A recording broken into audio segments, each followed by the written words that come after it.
इस हफ्ते यूएस की उपराष्ट्रपति ने अपने राजनीतिक भविष्य के लिए लाखों डॉलर जुटाए उस आदमी के घर के अंदर जिसकी दौलत ने टकर कार्लसन के दुष्प्रचार के साम्राज्य को बनाने में मदद की। और ये सब करते हुए वे कतर के एक पंजीकृत एजेंट के कुछ ही फीट दूर बैठे थे।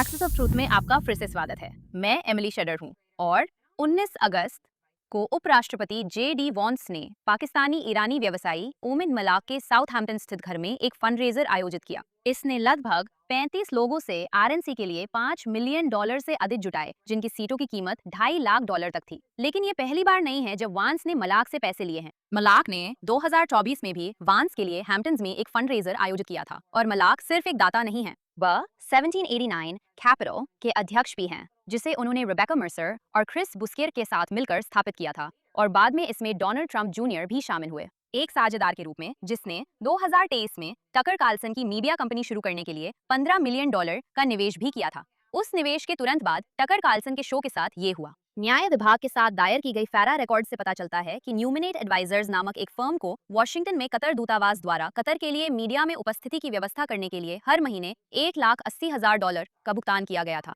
मार्च 2025 में ल्यूमिनेट ने कार्लसन और कतर के प्रधानमंत्री के बीच एक दोस्ताना मुलाकात करवाई थी। फाइलिंग में खुद ही इसका उद्देश्य ये बताया गया था कि प्रधानमंत्री का बचाव करना है, जिनकी आलोचना इसलिए हो रही थी क्योंकि वे इस्लामिक रिपब्लिक के साथ युद्ध रोकना चाहते थे। इस इंटरव्यू को कुछ ही घंटों में 6 मिलियन व्यूज मिल रहे। लेकिन कार्लसन ने हमेशा यही कहा है कि उन्होंने कभी भी किसी विदेशी देश से एक पैसा भी नहीं लिया, जबकि वे इजराइल और यहूदियों के बारे में लगातार गुस्से में बोलते रहते हैं और मुस्लिम ब्रदरहुड के पक्ष में साजिशों और कट्टरता को बढ़ावा देते हैं। असल में वे दुनिया की सबसे बुरी तानाशाहियों को बढ़ावा दे रहे हैं, वो भी तब जब वे खुद को अमेरिका फर्स्ट दिखाने का नाटक करते हैं। अब ये सच है कि फेरा फाइलिंग्स में ये नहीं कहा गया है कि कार्लसन को सीधे भुगतान किया गया था। इसमें कहा गया है कि एक पंजीकृत कतरी एजेंट ने कतर के प्रधानमंत्री को कार्लसन के दर्शकों के सामने कतर की शर्तों पर ईरान पर कतर की स्थिति का बचाव करते हुए लाने के लिए हर महीने 6 अंकों की राशि का भुगतान किया। यही हुआ था, क्योंकि ये तो और भी बेहतर है, आप जानते हैं। खैर, जब से वो निवेश हुआ है, कार्लसन का प्लेटफॉर्म लगातार ईरान की इस्लामी सरकार को किसी भी चीज के लिए जिम्मेदार ठहराने के खिलाफ बोलता रहा है और इजराइल के प्रति अचानक बहुत विरोधी हो गया है। उन्होंने कतर, मुस्लिम ब्रदरहुड और यहाँ तक कि पूरे राजनीतिक इस्लाम के प्रति भी नरम रुख अपनाया है, जो सच कहें तो वे इसके लायक नहीं है। अब देखिए और कौन कौन इस नेटवर्क के इर्द गिर्द घूमते हुए कतर का पैसा इकट्ठा कर रहा है। गैरेट वेंचरी, जो 19 अगस्त को जे.डी. वेंस के लिए हुए फंड रेजर में भी शामिल हुए थे और मलिक के खुद के पुराने बिजनेस पार्टनर भी हैं। वेंचरी एक कंपनी चलाते हैं जिसका नाम है GRV स्ट्रेटजीज और फारा रिकॉर्ड्स के मुताबिक कतर उन्हें मीडिया प्लेसमेंट के लिए हर महीने $80,000 देता है। अब उन फाइलिंग से पता चलता है कि GRV रूढ़िवादी मीडिया संस्थानों को खबरें सुझा रहा है और कम से कम 2 दर्ज मामलों में कुछ ही दिनों में अनुकूल कवरेज देखने को मिली, जिसमें फॉक्स न्यूज और न्यूयॉर्क पोस्ट दोनों में सकारात्मक कवरेज छपी। कतर के लिए विदेशी एजेंट के रूप में पंजीकरण करने से बहुत पहले प्रेस्मी वेंचरी को ओमिद मलिक के प्रतिनिधि के रूप में वर्णित किया गया था और दोनों ने मिलकर एक साथ व्यापार भी शुरू किया। एक रूढ़िवादी आउटलेट द वॉशिंगटन रिपोर्टर को फंड किया।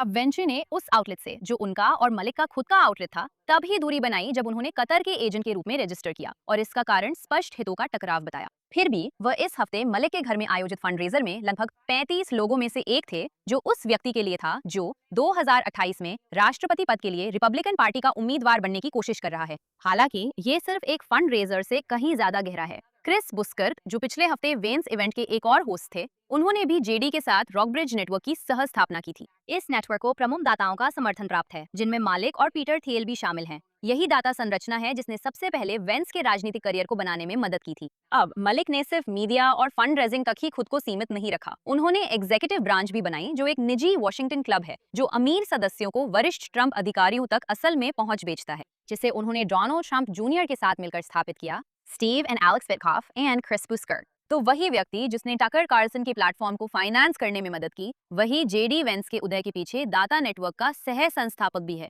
और वही प्रशासन के बाकी हिस्सों तक पहुंच बेचने वाले प्राइवेट क्लब का भी सह संस्थापक है। ये 3 अलग अलग दबाव बिंदु हैं वर्तमान व्हाइट हाउस प्रशासन पर, और ये सभी उन्हीं लोगों से जुड़े हुए हैं जिनके कतर से चिंताजनक संबंध हैं। इस तथ्य के अलावा एक प्रलेखित पैटर्न है जिसमें ये देखा गया है कि जिन परियोजनाओं से वो किसी न किसी रूप में जुड़े हुए हैं, उनमें यहूदी विरोधी और स्पष्ट रूप से अमेरिकी विरोधी मूल्यों की भावना सामने आती रही है। अब इससे ये साबित नहीं होता कि मलिक जिम्मेदार हैं, लेकिन ये निश्चित रूप से विदेशी प्रभाव की अधिक गहन जांच की मांग करता है, खासकर कतर से, जो पैटर्न हम देख रहे हैं उसे देखते हुए। 2024 के चुनाव से पहले कतर के पंजीकृत मीडिया संपर्क प्रयासों का केवल लगभग 10% ही रूढ़िवादी आउटलेट्स को लक्षित करता था, लेकिन ट्रंप के जीतने के बाद ये संख्या आधे से भी ज्यादा हो गई। कतर ने जानबूझकर अपने प्रभाव अभियान को अमेरिकी दक्षिण पंथ की ओर मोड़ने का फैसला किया, और उसने ऐसा ठीक उसी इकोसिस्टम के जरिए किया जिसे उमिद मलिक फंड करते हैं और जिस पर जेडी वेंस निश्चित रूप से अपने राजनीतिक भविष्य के लिए निर्भर करेंगे। क्या ये सिर्फ संयोग है?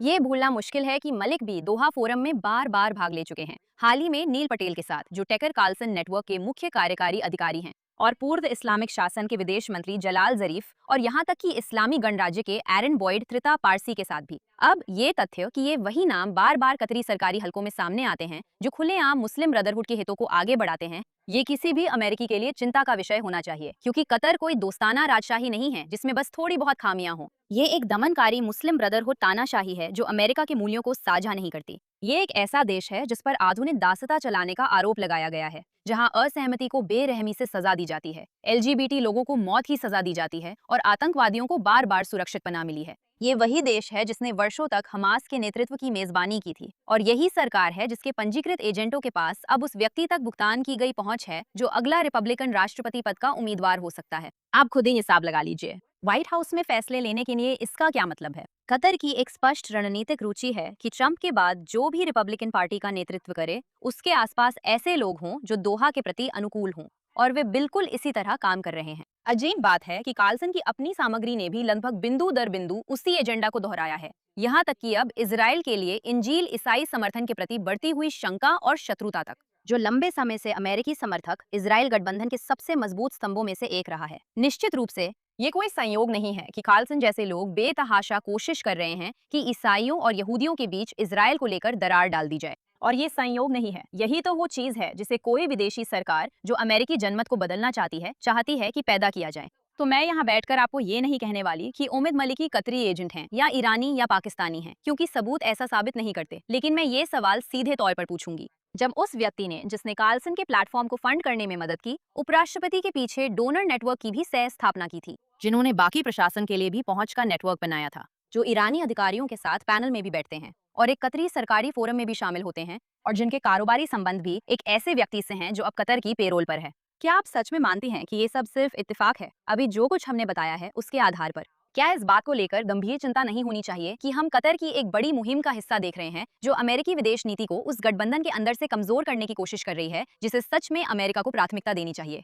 व्यक्तिगत रूप से मुझे इस बात को लेकर गंभीर शंकाएं हैं कि सबसे ऊंचे पद पर कौन बैठा है, या यूं कहें कि व्हाइट हाउस के दूसरे सबसे ऊंचे स्तर पर कौन है, और वे असल में किसके हितों की सेवा कर रहे हैं। जब एक मौजूदा उपराष्ट्रपति के सबसे करीबी लोग वही लोग हों जो उस सरकार से पैसे ले रहे हैं जो हमास को फंड देती है, तो अमेरिकियों को एक स्पष्टीकरण चाहिए, कोई फंड रेजर नहीं। कतर का पैसा अब वॉशिंगटन में हर जगह है, ये मीडिया और थिंक टैंक्स में हर जगह है, ये विश्वविद्यालयों में भी हर जगह है, और अब ये उस आदमी के ड्राइंग रूम में भी है जो उपराष्ट्रपति के भविष्य को फंड कर रहा है। ये सब बंद होना चाहिए, और इसकी शुरुआत अमेरिकियों से होती है, जिन्हें ये जानने की मांग करनी चाहिए कि जब उनके नेताओं को फंड किया जा रहा है तो कमरे में ठीक ठीक कौन है और किसका पैसा उन्हें वहां तक लेकर आया है। फिर भी कतर अकेला ऐसा क्षेत्रीय खिलाड़ी नहीं है जो वॉशिंगटन में अपनी जगह खरीद रहा है और साथ ही अमेरिकी हितों के खिलाफ भी काम कर रहा है। एक और नेटो सहयोगी भी यही सब खुलेआम कर रहा है, और उसके राष्ट्रपति ने अभी अभी इजराइल के प्रधानमंत्री के खिलाफ गिरफ्तारी वारंट जारी किया है।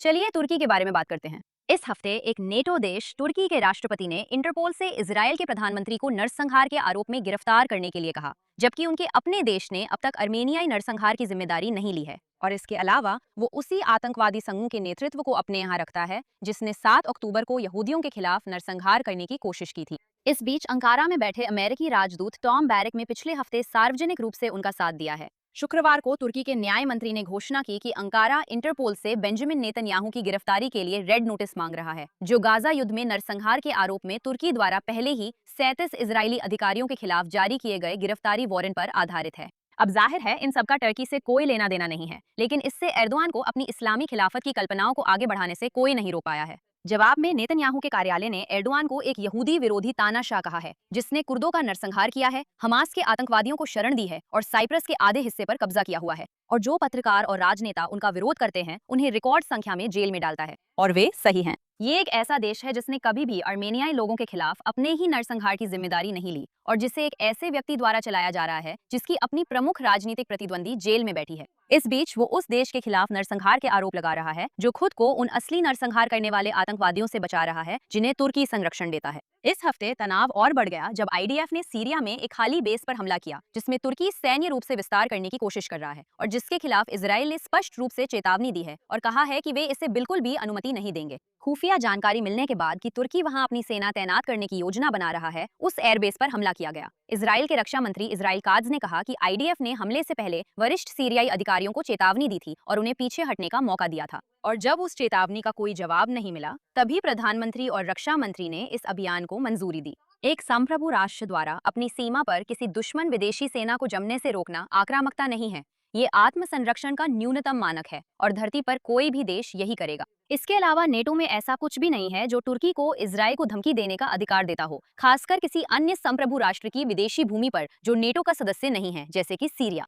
लेकिन यहीं पर ये गुस्सा दिलाने वाला हो जाता है क्योंकि आत्मरक्षा के इस कदम के जवाब में टॉम बैरिक, जो उस समय तुर्की में संयुक्त राज्य अमेरिका के राजदूत थे, साथ ही सीरिया के लिए विशेष दूत भी थे, उन्होंने सार्वजनिक रूप से उस हमले को अनावश्यक तनाव बढ़ाने वाला कदम कहा। और ये पहली बार नहीं है जब बैरिक ने किसी अमेरिकी सहयोगी या यहाँ तक कि अमेरिका के मुकाबले अंकारा का पक्ष लिया हो हितों के खिलाफ। कुछ दिन पहले ही देखिए उन्होंने एक इंटरव्यू में गोलान हाइट्स के बारे में क्या कहा, जो सीधे अमेरिकी नीति और राष्ट्रपति ट्रंप यानी उनके बॉस के विरोध में था। राष्ट्रपति ट्रंप ने संयम बरतने की कोशिश करते हुए एक सीमा तय की है। गोलान में सीरिया के साथ वे अभी भी गोलान पर कब्जा किए हुए हैं, जो संयुक्त राष्ट्र के प्रस्तावों के खिलाफ है, पूरे अंतर्राष्ट्रीय व्यवस्था के खिलाफ है, जिसने कहा है कि गोलान सीरिया का है। तो ये घुसपैठ कब तक चलती रहेंगी, जब तक माहौल शांत नहीं हो जाता। अब 2019 में राष्ट्रपति ट्रंप ने एक औपचारिक घोषणा पर हस्ताक्षर किए जिसमें गोलान हाइट्स पर इजरायली संप्रभुता को मान्यता दी गई। ये अमेरिकी नीति है जिस पर राष्ट्रपति ने हस्ताक्षर किए हैं, जिनकी सेवा बैरक करते हैं। फिर भी बैरेट टीवी पर गए और उन्होंने इसे सीरियाई और तुर्की सरकारों को खुश करने के लिए नकार दिया जिनका वो समर्थन चाहते हैं। सच में दुर्भाग्यवश ये बराक के लिए एक पैटर्न बन गया है। वो वॉशिंगटन में सबसे तेज आवाजों में से एक रहे हैं, तुर्की को फिर से F-35 कार्यक्रम में शामिल करने के लिए दबाव डालते हुए, वही प्रोग्राम जिससे तुर्की को 2019 में बाहर कर दिया गया था। रूसी S-400 मिसाइल सिस्टम खरीदने के लिए, एक ऐसा सिस्टम जो मॉस्को को अमेरिका के खुद के स्टेल्थ फाइटर के रडार सिग्नेचर का अध्ययन करने देगा। उन्होंने ट्रंप द्वारा तुर्की को उस प्रोग्राम में वापस स्वीकार करने को एक निर्णायक क्षण कहा है, जैसे कि एक ऐसे देश को इनाम देना जो अब भी रूसी सिस्टम छोड़ने को तैयार नहीं है, कोई जश्न मनाने वाली बात हो। बार बार बराक तुर्की शासन के हितों को यहाँ तक कि संयुक्त राज्य अमेरिका के हितों से भी ऊपर रखते नजर आते हैं। तो आखिर टॉम बराक वास्तव में किसके लिए काम कर रहे हैं, क्योंकि ऐसा तो नहीं लगता कि वो संयुक्त राज्य अमेरिका के लिए काम कर रहे हैं। लेकिन मैं ये भी बात करना चाहती हूँ कि एर्दोआन असल में क्या बना रहे हैं, क्योंकि गिरफ्तारी वारंट असली कहानी से ध्यान भटकाने के लिए है। तुर्की हमास का संचालन मुख्यालय बन चुका है। तुर्की की खुफिया एजेंसी के प्रमुख इब्राहिम कालिन ने इस साल कई बार इस्तांबुल में हमास के राजनीतिक ब्यूरो की मेजबानी की है। हमास ने अपने आंतरिक नेतृत्व चुनाव भी इस्तांबुल में ही कराए थे। इजरायली सुरक्षा एजेंसियों ने इस्तांबुल से काम कर रहे हमास के वरिष्ठ नेताओं की पहचान की है, जो यहूदिया और सामरिया में हमलों का निर्देशन कर रहे हैं। एर्दोआन ने खुद इस समूह को व्यक्तिगत रूप से वादा किया है, और मैं उद्धृत करती हूँ, जैसे हम अपने बच्चों की रक्षा करते हैं वैसे ही हम आपकी भी रक्षा करेंगे। संयुक्त राज्य अमेरिका के ट्रेजरी विभाग में कई तुर्की चैरिटीज और हमास से जुड़े संगठनों पर प्रतिबंध लगाए हैं, और इसी महीने संघीय अभियोजकों ने एक तुर्की आधारित चैरिटी निदेशक को समूह को पैसे भेजने के आरोप में गिरफ्तार किया है। ये न केवल एक नेटो सहयोगी है जिसका एक नामित आतंकवादी समूह के साथ जटिल संबंध है, बल्कि ये एक ऐसा स्थानीय सहयोगी भी है जो सक्रिय रूप से उसके मुख्यालय के रूप में काम कर रहा है। लेकिन यहाँ हमास केवल दिखने वाला हिस्सा है। एर्दोआन के अपने गृह मंत्री ने खुलेआम कहा था कि वो एक दिन यरूशलेम के गवर्नर के रूप में सेवा करने की उम्मीद रखते हैं। एर्दोआन ने खुद को अरब नेताओं के सामने उस्मानी सुल्तानों के वैध उत्तराधिकारी के रूप में प्रस्तुत किया है। अंकारा के अपने चैरिटेबल सोसाइटी कानून के तहत काम कर रहे तुर्की गैर लाभकारी संगठनों को पूरे क्षेत्र में मुस्लिम ब्रदरहुड के लिए फंडिंग केंद्र के रूप में पहचाना गया है। ये एक जानबूझकर किया गया और दस्तावेजीकृत प्रोजेक्ट है जिसका उद्देश्य राजनीतिक इस्लाम के बैनर तले पूर्व उस्मानी दुनिया पर तुर्की का प्रभुत्व फिर से स्थापित करना है, और इस रास्ते में इजराइल ही एकमात्र देश है जो खड़ा है। तो अगर टर्की साफ तौर पर एक बेकाबू देश है और हर नए दिन के साथ वे और भी ज्यादा ऐसे बनते जा रहे हैं, अगर वे पिछले 6 साल से इस F-35 प्रोग्राम से बाहर हैं क्योंकि वे एक रूसी मिसाइल सिस्टम छोड़ने को तैयार नहीं है, अगर ये एकमात्र नेटो सदस्य है जिसने यूक्रेन को लेकर रूस पर कभी कोई प्रतिबंध नहीं लगाया, अगर वो सैन्य रूप से साइप्रस के आधे हिस्से पर कब्जा किए हुए है और पिछले 50 सालों से ऐसा कर रहा है, अगर वो लगभग दुनिया के किसी भी देश से ज्यादा पत्रकारों को जेल में डालता है, और अगर उसका वर्तमान राष्ट्रपति मध्य पूर्व में अमेरिका के सबसे करीबी सहयोगी देश के नेता के लिए गिरफ्तारी वारंट जारी कर रहा है, जबकि उसी समय उस समूह की मेजबानी कर रहा है जिसने उसके नागरिकों का नरसंहार किया था, तो वे अभी भी नेटो में क्यों हैं? जैसा कि आज की स्थिति है, नेटो संधि में किसी सदस्य को बाहर निकालने के लिए कोई औपचारिक व्यवस्था नहीं है, लेकिन तुर्की ऐसी व्यवस्था बनाने की एक ठोस वजह है, और वो भी बहुत जल्दी। एक ऐसा गठबंधन जो किसी सदस्य को नहीं हटा सकता, जो सक्रिय रूप से एक नामित आतंकवादी समूह को शरण दे रहा है, वो कोई गंभीर गठबंधन नहीं है। तुर्की को नेटो से बाहर कर देना चाहिए, बस। इस पूरी बात को समेटते हुए कतर और तुर्की इस प्रयास में अमेरिका और उसके सहयोगियों को कमजोर करने के लिए प्रतिद्वंदी नहीं है, वे साझेदार हैं। दोनों सरकारें उन्हीं इस्लामवादी नेटवर्कों को फंड देती हैं, शरण देती हैं और वैधता प्रदान करती हैं। दोनों ही अमेरिकी अधिकारियों और मीडिया हस्तियों के एक ही समूह को लुभा रहे हैं, और दोनों को इसके नतीजे भी मिल रहे हैं। जब आप इस व्हाइट हाउस को देखते हैं और उपराष्ट्रपति के एक बेहद संदिग्ध दानदाता नेटवर्क और अंकारा में एक राजदूत को तुर्की की नीति को अमेरिकी नीति से ऊपर प्राथमिकता देते हुए देखते हैं, तो आप दो अलग अलग कहानियां नहीं देख रहे हैं। आप एक समन्वित अभियान को देख रहे हैं जिसका उद्देश्य संयुक्त राज्य अमेरिका का मनोबल गिराना है, जबकि दोष दूसरों पर डाला जा रहा है। अब समय है अच्छे, बुरे और बदसूरत की बात करने का, और मैं इस हफ्ते अच्छे से शुरू करना चाहती हूँ, क्योंकि एक हॉलीवुड स्टूडियो ने वास्तव में हॉलीवुड के सबसे धुर इजराइल विरोधी उन्मादियों में से एक के खिलाफ खड़े होने की हिम्मत दिखाई। हाँ, मैं मार्क रफालो की बात कर रही हूँ। अब संदर्भ के लिए मुझे आपको बताने दीजिए कि मार्क रफालो असल में कौन है, क्योंकि ये कोई ऐसा व्यक्ति नहीं है जिसने कोई हल्की फुल्की टिप्पणी की हो जिसे तोड़ा मरोड़ा जा रहा हो। वो पूरी तरह से यहूदियों के प्रति जुनूनी और पागल व्यक्ति है। 6 साल पहले रफालो इजराइल को एक रंगभेदी राज्य कह रहे थे। 2021 में उन्होंने यहाँ तक आरोप लगाया कि इजराइल नरसंहार कर रहा है, जिससे ये साबित होता है कि उन्हें असल में उस शब्द का मतलब भी नहीं पता। इसी बीच 7 अक्टूबर के बाद, जब 1200 मारे गए इजरायलियों के शवों की पहचान अभी भी की जा रही थी, रफालो पहले ही ऐसे याचिकाएं पोस्ट कर रहे थे जिनमें इस संघर्ष को इजराइल द्वारा बच्चों की हत्या के रूप में दिखाया जा रहा था। जब 4 बंधकों को हमास की कैद से बचाया गया, तो रफालो इससे बचाव भी नहीं कह पाए। उन्होंने इससे रिहाई कहा, जैसे कि हमास ने अपनी दया से उन पर कोई एहसान किया हो। जब 6 बंधकों को, जिनमें अमेरिकी नागरिक हर्ष गोल्डबर्ग पोलिन भी शामिल थे, उनके अपहरणकर्ताओं द्वारा मारा हुआ पाया गया, तो रफालो की प्रतिक्रिया थी इजराइल के लिए अमेरिकी समर्थन को दोष देना। एक ऐसा पोस्ट जो इतना अक्षम्य था कि उन्होंने खुद ही उसे हटा दिया। फिर पिछले साल रफालो ने इस स्थिति को फिर से नरसंहार कहना शुरू कर दिया और एक औपचारिक प्रतिज्ञा पर हस्ताक्षर किए कि वे इजरायली फिल्म संस्थानों का पूरी तरह बहिष्कार करेंगे, क्योंकि जाहिर तौर पर वे जिम्मेदार हैं। लेकिन ईरानी संस्थानों के साथ सहयोग करने में कोई समस्या नहीं है ना मार्क? इस हफ्ते मार्क ने वही तर्क या उसकी कमी एक कॉर्पोरेट विलय पर लागू कर दी और ये आरोप लगाया कि यहूदी अमेरिकी एलिसन परिवार दुनिया की कुछ सबसे विनाशकारी और अमानवीय ताकतों को बढ़ावा दे रहा है। क्या 7 अक्टूबर के बाद इजराइल को ओरेकल की तकनीक का समर्थन मिलने को लेकर अब उनका पूरा आरोप ओरेकल की एक कार्यकारी सफरा कैट्स के 2024 के एक फिर से सामने आए वीडियो क्लिप पर आधारित है, जहां वो कहती हैं कि ओरेकल ने इजराइल की सेना के लिए कुछ ऐसी चीजें की हैं जिनके बारे में वो सच में ज्यादा बात नहीं कर सकती, और कंपनी के पास कुछ बेहद डरावनी तकनीक है जिसे उसने उपलब्ध कराया है। अब उन्होंने कभी नहीं बताया कि वो क्या है। ओरेकल और इजरायली सरकार के बाहर कोई नहीं जानता कि वो किस बारे में बात कर रही हैं। लेकिन रफालो ने एक कार्यकारी के जानबूझकर अस्पष्ट रहने को सीधे तौर पर एक अमेरिकी परिवार पर नरसंहार और रंगभेद का आरोप लगाने में बदल दिया, सिर्फ इसलिए क्योंकि वे यहूदी हैं, बिना किसी एक भी ठोस तथ्य के। लेकिन इस बार पैरामाउंट ने उन्हें इस पर बच निकलने नहीं दिया। एक प्रवक्ता सामने आए और कहा कि कंपनी इस बात से बहुत परेशान है जब किसी व्यापारिक विवाद के बहाने यहूदी विरोधी विचारों का इस्तेमाल किया जाता है, और जब नरसंहार या रंगभेद जैसे शब्दों का इस्तेमाल किसी कॉर्पोरेट लेन देन के लिए किया जाता है, तो ये बहुत दूर की बात हो जाती है। इससे उन शब्दों के जरिए जिन 80 पीड़ाओं का वर्णन किया जाता है उनकी अहमियत कम हो जाती है, और ये पैरामाउंट के लिए भी एक पैटर्न में फिट बैठता है, बस इसका उल्टा। जब लगभग 4000 हॉलीवुड हस्तियों ने बहिष्कार प्रतिज्ञा पर हस्ताक्षर किए, जिस पर रफालो ने भी अपना नाम दिया था, पैरामाउंट पहला बड़ा स्टूडियो था जिसने इसे सार्वजनिक रूप से खारिज किया और कहा कि किसी भी रचनात्मक कलाकार को उसकी राष्ट्रीयता के आधार पर चुप कराना ना तो बेहतर समझ को बढ़ावा देता है और ना ही शांति के उद्देश्य को आगे बढ़ाता है। किसी कंपनी के लिए ये कहना कि यहूदी विरोधी भावना वही है जो है, इतना दुर्लभ नहीं होना चाहिए, बजाय इसके कि कोई मशहूर चेहरा इसे किसी व्यापारिक विवाद के बहाने से छुपा दे। लेकिन आज हमने जो कुछ भी कवर किया है उसे देखते हुए मुझे लगता है कि जब कोई सही करता है तो उस पर ध्यान देना जरूरी है, और इस बार पैरामाउंट ने बिल्कुल सही किया। और अब बुरी खबर की बारी है, और ये न्यूयॉर्क सिटी में ही हुई। इस हफ्ते एफबीआई ने अल्बानी की 35 वर्षीय जेसिका बोवी को न्यूयॉर्क स्टेट कैपिटल को उड़ाने की साजिश रचने के आरोप में गिरफ्तार किया, जब वहां विधायक अंदर मौजूद थे। अब बोवी ने 5 साल पहले इस्लाम कबूल किया था। उन्होंने अपना नाम आयशा सैफ रख लिया और ऑनलाइन कट्टरपंथी बन गई, और अंग्रेजी और अरबी दोनों भाषाओं में कई ऑडियो रिकॉर्डिंग्स के जरिए आईसिस के प्रति अपनी वफादारी की कसम खाई। इसके बाद उन्होंने कई हफ्ते कैपिटल की निगरानी में बिताए, कई अलग अलग जगहों से तस्वीरें ली, और यहाँ तक कि एफबीआई के मुखबिरों से कहा कि वो उद्धरण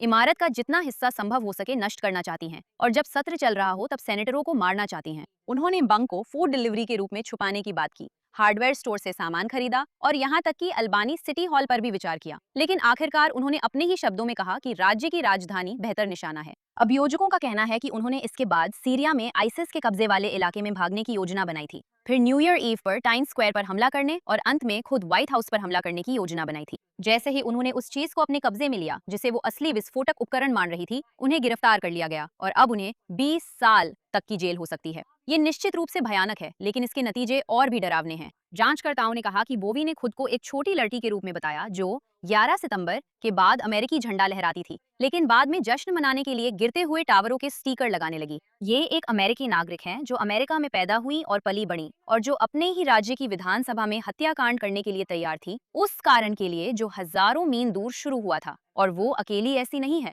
ये किसी मानसिक रूप से अस्थिर व्यक्ति की अकेली घटना नहीं है। ये अमेरिकी समाज के भीतर फैलती जा रही किसी बीमारी का लक्षण है। ऑनलाइन कट्टरपंथीकरण की धीमी धारा जो आम अमेरिकियों को, जिनका मध्य पूर्व से कोई संबंध नहीं है, राजनीतिक इस्लाम के लिए पैदल सैनिकों में बदल देती है। ये इस्लामोफोबिया का मुद्दा नहीं है, क्योंकि यही जहरीली विचारधारा मध्य पूर्व में अन्य मुसलमानों को भी सबसे ज्यादा मारती है। अमेरिका में हम इस विचारधारा को फ्री फिलिस्तीन मौत का पंथ के रूप में और डेमोक्रेटिक पार्टी पर डीएसए के कब्जे के जरिए देखते हैं, और हम इसे उन इस्लामवादियों में भी देखते हैं जो आईएसआईएस के प्रति वफादारी की कसम खाते हैं। वॉशिंगटन इन घटनाओं को आपस में असंबंधित घटनाओं के रूप में नहीं देख सकता, बल्कि इन्हें एक समन्वित विचारधारा, मेरा मतलब है वास्तव में एक संक्रमण के रूप में देखना चाहिए जो अमेरिकी समाज में फैल रहा है। अमेरिकी जानें बहुत स्पष्ट रूप से खतरे में हैं। और अब आखिरकार उस भद्दी कहानी की ओर जो हमें इस्लामी गणराज्य और स्पेन वापस ले जाती है, जहां शासन को पेड्रो सांचेज में एक दोस्त मिला है। इस हफ्ते इस्लामी गणराज्य की सरकारी मीडिया ने घोषणा की कि एक स्पेनिश निवेशक को अब शासन के पहले विदेशी निवेश के लिए दक्षिण खोरासान प्रांत में एक खनन और खनिज प्रसंस्करण परियोजना के लिए मंजूरी मिल गई है। अमेरिकी प्रतिबंधों के तहत ये कोई ग्रे क्षेत्र नहीं है। कार्यकारी आदेश 13,902 ने विशेष रूप से खनन को ईरानी अर्थव्यवस्था का ऐसा क्षेत्र जो प्रतिबंधों के दायरे में आता है नामित किया है। निर्माण, विनिर्माण और वस्त्रों के साथ उस क्षेत्र में काम करने वाला कोई भी व्यक्ति, जिसमें कोई विदेशी नागरिक भी शामिल है, अमेरिकी प्रतिबंधों के दायरे में आ जाता है। इस बीच यूरोपीय संघ की ओर से ब्रुसेल्स ने पिछले सितंबर में इस्लामी गणराज्य पर व्यापक प्रतिबंध फिर से लागू कर दिए, बिना प्रसंस्कृत धातुओं के व्यापार पर प्रतिबंध लगा दिया और व्यापक निवेश प्रतिबंधों को फिर से लागू किया। इस बीच इस तथ्य के बावजूद कि इस्लामी शासन ने हाल के हफ्तों में यूरोप को स्पष्ट रूप से धमकी दी है, स्पेन के प्रधानमंत्री पेड्रो सांचेज ने इस पूरे युद्ध के दौरान खुद को ईरान में इस्लामी शासन के खिलाफ किसी भी सैन्य कार्रवाई के यूरोप के सबसे मुखर आलोचक के रूप में पेश किया है और संयुक्त राज्य अमेरिका को ठिकानों का उपयोग करने से रोक दिया है।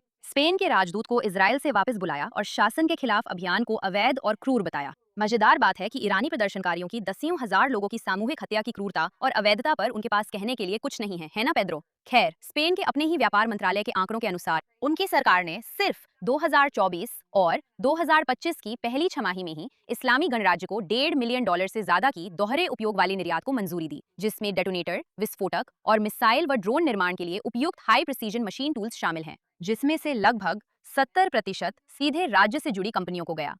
जब से सैंचेज ने 2018 में पद संभाला है, तब से स्पेन की रक्षा से जुड़ी निर्यात इस शासन को कुल मिलाकर लगभग $200 मिलियन तक पहुंच चुकी है। तो जहां एक तरफ सांचेज टीवी पर जाकर युद्ध के खिलाफ बोलते हैं, वहीं उनकी अपनी सरकार असल में इस्लामिक शासन को युद्ध छेड़ने में मदद कर रही है। यही है आत्मघाती विदेश नीति का उदाहरण।